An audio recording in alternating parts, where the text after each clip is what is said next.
Nashville, 1964. A girl from the Smoky Mountains, one of 12 children raised in a one-room cabin without electricity, steps off a Greyhound and into a city that does not know her name. She carries a cardboard suitcase, a handful of demo tapes, and the kind of blind ambition that either builds an empire or breaks a person in half. Dolly Rebecca Parton is 18 years old, and the great Smoky Mountains of East Tennessee are still clinging to her vowels, her hair, and her expectations about what a life can become. Nashville in 1964 operated like a factory with a velvet curtain draped over the entrance. Talent was cheap. The city ran on a system of record labels, publishing houses, radio programmers, and talent managers who decided often before a singer recorded a single note who would get a shot and who would bust tables until they gave up and drove home. Dolly had arrived with a contract from a small label called Monument Records, which made her luckier than 90% of the hopefuls pouring into town that year. Monument's interest, though, was cautious and conditional, entirely dependent on whether this teenage girl from Locust Ridge could be shaped into something the market would buy. On her first day in town, she wandered to a laundromat called the Wishy Washy because even future legends need clean clothes, and a 21-year-old man named Carl Thomas Dean, leaning against a truck in the Tennessee heat, spotted her crossing the street. He liked what he saw. The rest of that first afternoon depends on who you ask. Carl Dean never told his version, not once, not to a single journalist, not in 60 years, so we only have Dolly's account. He hollered something from across the road. She walked over, they fell into conversation, and he drove her around Nashville that afternoon, showing her a city she barely knew while she sat in the passenger seat of a stranger's truck, wondering whether this was brave or stupid. Carl began visiting her every evening on her aunt's front porch within days, sitting with her as the summer cooled, and he kept coming back night after night until a full week of porch visits had passed, and he finally brought her home to meet his parents. That gesture meant something. In rural Tennessee in the 1960s, it carried about as much weight as a formal proposal, a declaration that this was not casual and that the families were now involved. No photographer, no gossip column, no record label publicist ever documented any of it. Two young people from working-class Tennessee families met outside a laundromat, and one of them would become the most famous woman in country music, while the other would spend the rest of his life making sure almost nobody on earth knew what he looked like. That asymmetry, one person becoming the most visible entertainer in America while the other became perhaps the most invisible spouse in modern celebrity history, would fuel 60 years of tabloid speculation, conspiracy theories, whispered accusations, and genuine mystery. Millions of people would eventually ask the same question: was Carl Dean even real? He was, and the marriage they built together was stranger, darker, more painful, and more deliberately constructed than any interview, any memoir, or any tabloid headline ever fully captured. Their courtship ran into obstacles almost immediately. Carl received his Army draft notice, which delayed any wedding plans and pulled him away during the months when most young couples in Tennessee were settling into routines of church, family dinners, and Friday night drives. When he returned from the service, a different kind of resistance emerged, not from Carl, not from Dolly's family, but from the machinery of Nashville itself. Monument Records feared that a married Dolly Parton would alienate male fans and cripple the commercial trajectory they were carefully engineering. The math was cold. A young, single, beautiful woman with a big voice and bigger hair sold records, filled seats, and generated the kind of male fantasy that drove radio play. A married woman with a husband back home did none of those things. The label wanted Dolly available, not literally, but symbolically, and a wedding ring complicated that image in ways the label's accountants and promoters did not want to manage. So Dolly and Carl waited. For 2 years, they maintained a courtship that Nashville's music industry either ignored or actively discouraged. And by 1966, Parton had grown tired of bending her personal life to fit her label's marketing strategy. On May 30th of that year, the couple drove south across the Tennessee border to Ringgold, Georgia, a small town that had built an unofficial reputation as the place Nashville couples went when they wanted to marry quickly, quietly, and without the city's press corps catching wind. 5 people attended. The ceremony included Dolly, Carl, Dolly's mother, the preacher, and the preacher's wife, with no photographer, no reception, and no announcement in the Tennessean. Monument Records learned about the marriage after the fact, when reversing it was no longer an option, and the only available response was to pretend it had not happened. Marrying in secret in a border town with a guest list smaller than most dinner parties established the template for everything that followed, and the marriage would exist on Carl Dean's terms going forward: private, invisible, and almost entirely outside the machinery of Dolly Parton's public career. How seriously did Carl enforce this boundary? Shortly after the wedding, Dolly brought Carl to a music industry awards ceremony in Nashville, the kind of glad-handing, camera-flashing event that defined her professional world and that any spouse in the country music scene was expected to attend, smile through, and endure. According to Dolly's account, Carl attended that single ceremony, turned to her afterward, and told her something she would repeat in interviews for the rest of her life. He loved her, he supported her career completely, but he would never attend another public event again. He kept that promise for 59 years. Carl Dean never walked another red carpet, never appeared at another award show, never sat in the audience at a concert, and never once stood beside his wife for an official press photograph. Grammy nights, movie premieres, the 1986 opening of Dollywood, a theme park bearing her name where, by Carl's own insistence, no photograph of him hung on any wall. He was absent from all of it. When asked about this, he reportedly joked that the only way he would appear in a photo at Dollywood was with a bag over his head. Most celebrity couples define privacy as controlling the narrative. Carl Dean defined privacy as erasing himself from the narrative entirely, and he did it so thoroughly that his absence became, paradoxically, the most famous thing about him. Carl Dean's day job had nothing to do with fame. He owned and operated an asphalt paving business in Nashville, a blue-collar enterprise about as far from sequined stage costumes as a career can get.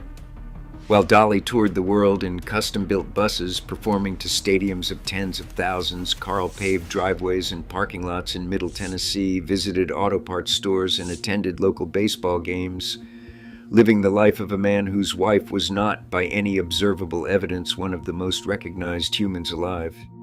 His disappearance from public life was so complete that it spawned one of the more peculiar celebrity conspiracy theories of the 20th century. Carl Dean did not exist. The rumor was specific. Parton had invented a husband, according to the theory, a fictional character, a paper spouse, fashioned as a shield against the romantic advances of industry men and the sexual expectations that 1970s Nashville placed on its female performers. A phantom husband explained the ring on her finger without requiring anyone to actually produce the man who had placed it there. The rumor amused her. Parton addressed it directly in a 1984 interview with the Associated Press, laughing about it, noting that people genuinely believed she had fabricated a husband to keep other people off me. She recognized the absurdity of defending the existence of a person she went home to every night, and treated the whole conspiracy with the kind of bemused patience that only someone married to a real, breathing, asphalt paving man could muster. Carl had not vanished because he was fictional, though. He had simply perfected the art of vanishing while remaining very much alive, and the most striking proof of this skill involved his own front lawn. When reporters staked out the couple's home in Brentwood, Tennessee, an upscale suburb south of Nashville where the Deans owned a large rural property, Carl would occasionally stroll outside and tell the gathered journalists that he was the estate's gardener, just the man who trimmed the hedges. And because nobody on earth knew what Carl Dean looked like, because not a single press photograph of his face circulated in any newsroom in the country, the reporters believed him, packed up their cameras, and drove away, never suspecting that the man who had just lied to their faces was the husband they had been staking out the property to photograph. That required extraordinary discipline. One of the most photographed women in the world lived with a man so thoroughly unphotographed that he could stand on his own front lawn, speak to reporters face to face, invent a fake job title on the spot, and walk back inside unrecognized. Dolly herself explained his motivations in practical terms, telling interviewers across multiple decades that Carl remained private because anonymity gave him freedom to run errands, attend ball games, and move through the world without anyone connecting him to her fame. It was not pathology. His invisibility in her telling was a rational calculation. If nobody recognized Carl Dean, then Carl Dean could live a normal life, even if his wife never could.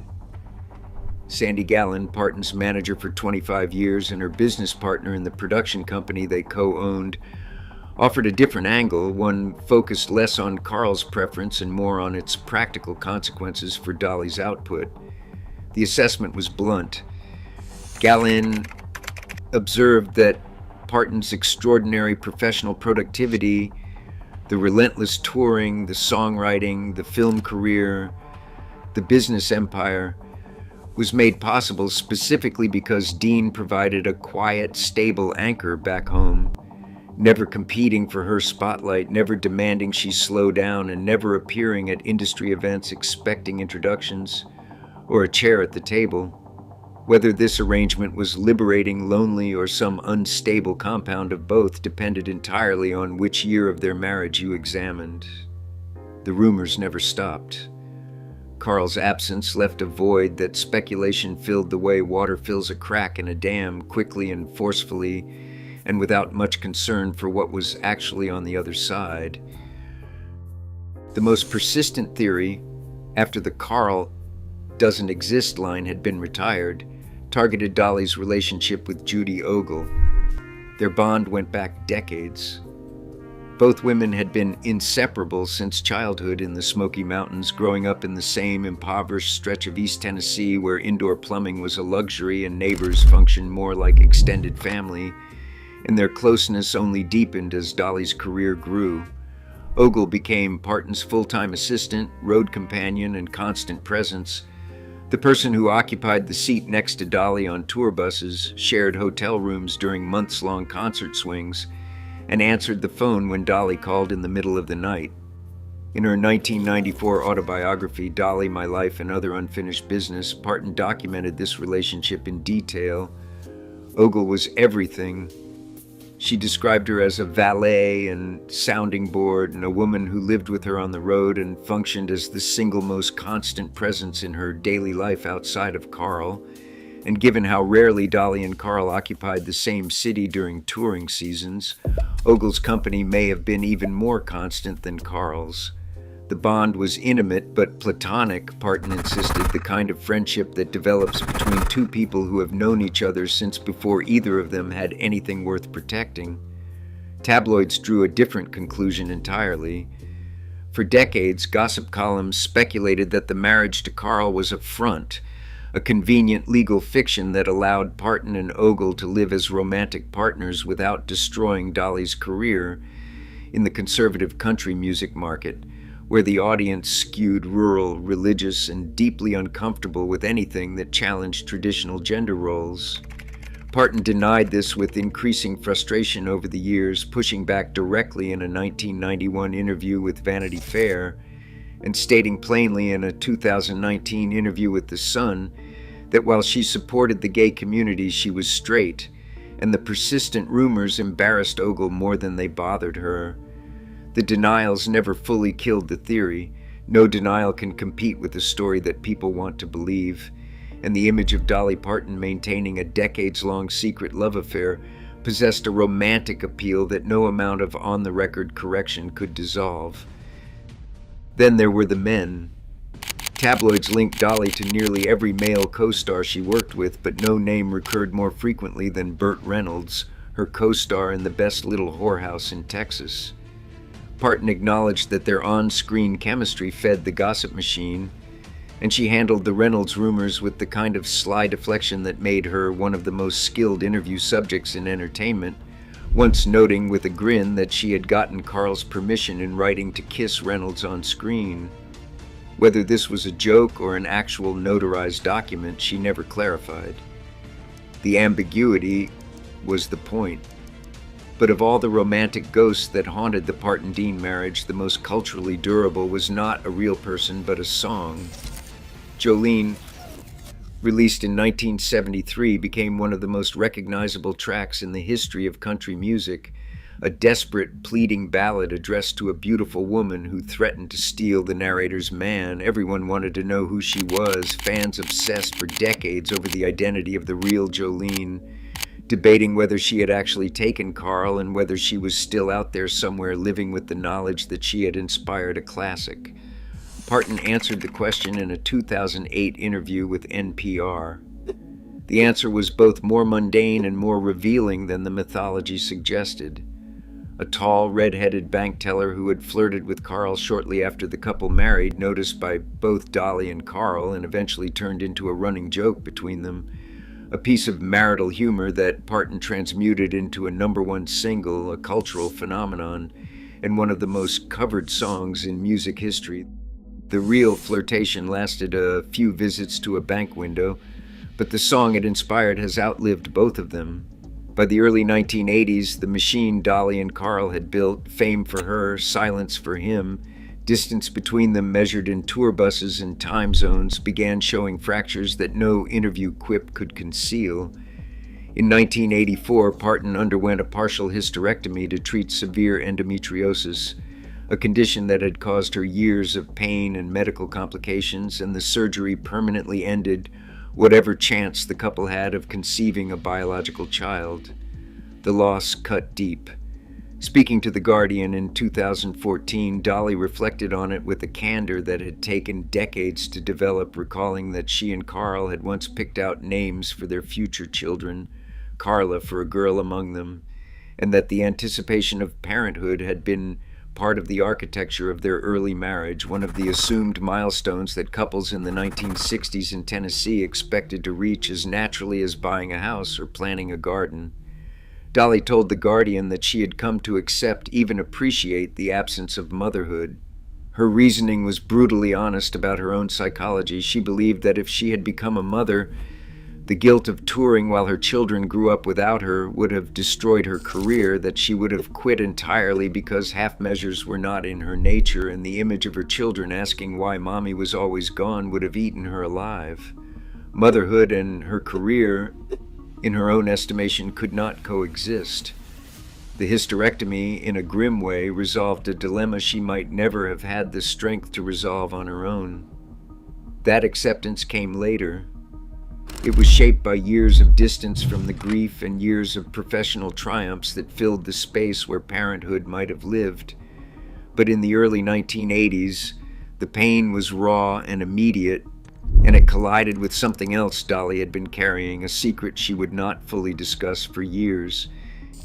In Dolly on Dolly, a 2017 anthology of Parton's historical magazine and newspaper interviews, edited by Randy L. Schmidt, the details of this period emerged in fragments. They were pieced together from her own words across multiple publications spanning decades. During the years surrounding her hysterectomy, while battling depression, physical recovery, and the grinding demands of a career that never paused for personal catastrophe, Parton had an intense affair of the heart.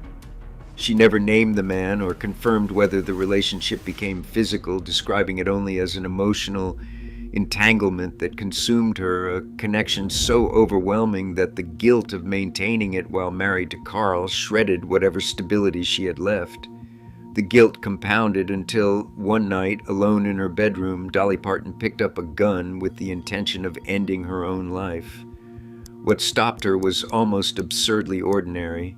Her dog, a small pet named Popeye, ran up the stairs and into the bedroom, and the sound of the animal's paws tapping on the hardwood broke through whatever fog had descended.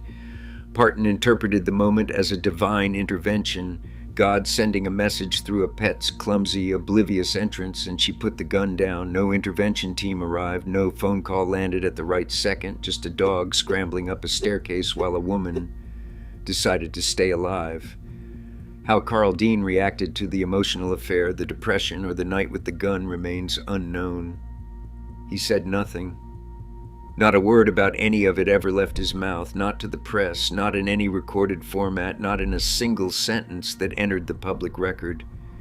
Every account of this period comes filtered entirely through Dolly's own narration, delivered years or decades after the fact. In interviews where she controlled the framing, the language, and the emotional temperature of each disclosure, Carl's silence, which in other decades had registered as a charming eccentricity or a practical convenience, became during this chapter something more disquieting, an absence so complete that the interior of their marriage during its worst crisis remains invisible to history. Dolly Parton gave thousands of interviews across her career. She possessed a rare gift for saying things that sounded shockingly candid, while revealing almost nothing she hadn't pre-approved for public consumption, and her comments about her marriage were a masterclass in this technique, a decades-long performance of apparent openness that examined closely concealed as much as it revealed. In 1978, Playboy magazine asked her directly whether her constant touring gave her opportunities to cheat on Carl. The reply became legendary. "How do you know I don't?" she answered, before following the quip with a more measured statement that if she or Carl ever had outside hookups, she wouldn't want to know and he wouldn't want to tell her, but that no matter what happened, she would always go back to her husband. The quote detonated across tabloid culture, with gossip columnists interpreting it as a confession, while fans debated whether Dolly Parton had just admitted in a national magazine that she and Carl maintained an open marriage, a concept that in 1978 America still carried enough scandal to damage a country star's career if the wrong radio programmers got offended. Years later, speaking to the Mirror, Parton reframed the statement with the precision of someone who had spent decades learning how sentences ricocheted through media. She drew a hard line, and the marriage was open only in the sense of innocent flirting, she clarified, not sex and not affairs. And she added a line that carried a very different energy from the breezy Playboy quip, "I would kill him if I thought he was doing that. He would shoot me too." She closed by insisting they loved each other madly, with no qualifications and no winking ambiguity. Between those two interviews lay 20-odd years, an emotional affair that nearly killed her, a hysterectomy that foreclosed parenthood, and the accumulated weight of a marriage conducted largely in separate zip codes. The young Dolly could afford to be cavalier about fidelity. The older Dolly had learned painfully what infidelity actually felt like from the inside, and the shift in tone from playful provocation to territorial bluntness tracked that distance precisely. Speaking to Parade in 2015, she described the marriage in warmer terms, though they were still tinged with a kind of bemused distance. "We're completely opposite, but that's what makes it fun. I never know what he's going to say or do." Even warmth carried an admission. After 50 years of marriage, Dolly Parton still found her own husband somewhat unpredictable, somewhat opaque, and somewhat beyond her ability to fully explain to an audience. Carl, for his part, broke his public silence exactly once.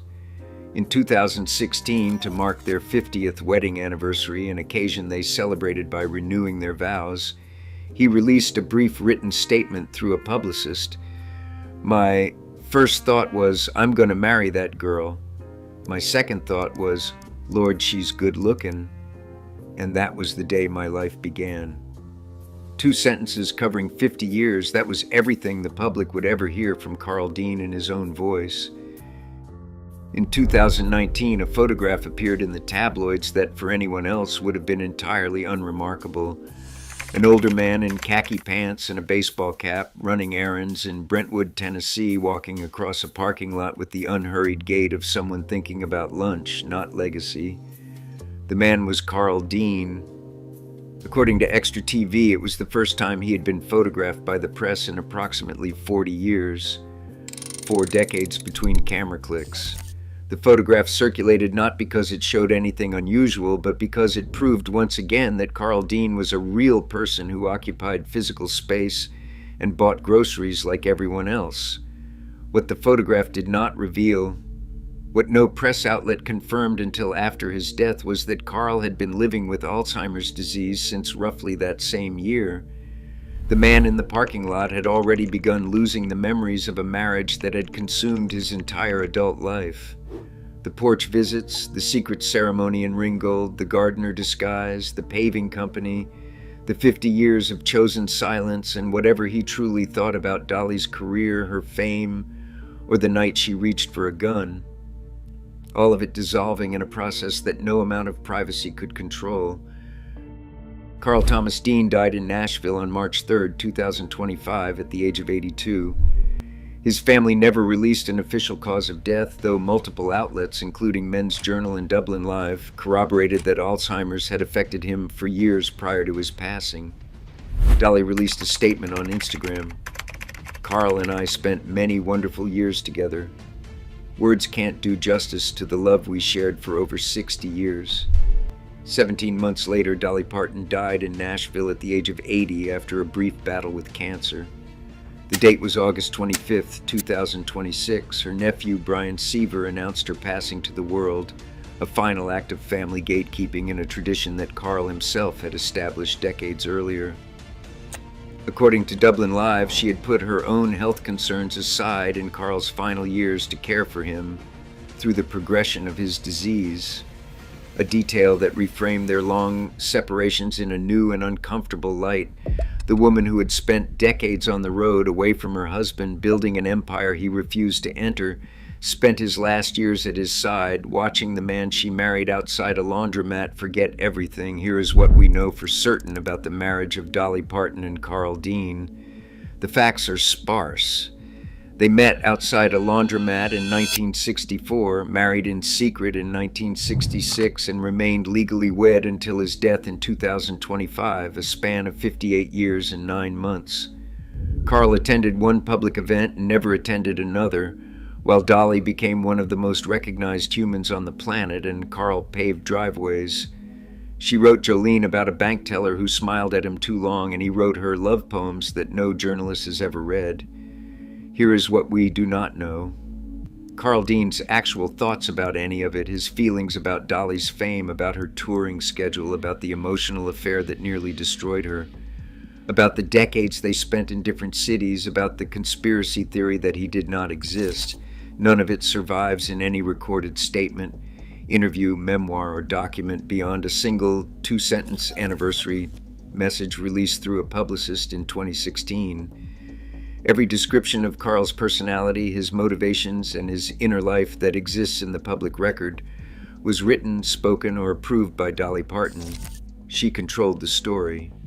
She was not merely the narrator of her own life, but the sole narrator of his, and Carl's silence, maintained with the discipline of a man who could stand on his own front lawn and convince reporters armed with cameras that he trimmed hedges for a living, ensured that the version of their marriage the world received was always exclusively hers.